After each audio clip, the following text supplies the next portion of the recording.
करण गर्नुभएका वीरेन्द्र क्याम्पसका मूल इकाइ समितिका उपाध्यक्ष दुर्गा सापकोटालाई कार्यक्रम अन्त 2-4 शब्द राखेर समापन गरिदिनु हुन हार्दिक अनुरोध गर्दछु।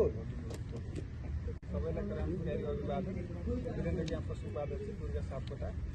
आज 2082 माघ 16 गते शहीद दिवसको अवसर पारेर वीरेन्द्र बहुमुखी क्याम्पसमा हामीले शहीदहरूको सम्झनामा दीप प्रज्वलन कार्यक्रम सञ्चालन गरेका थियौँ।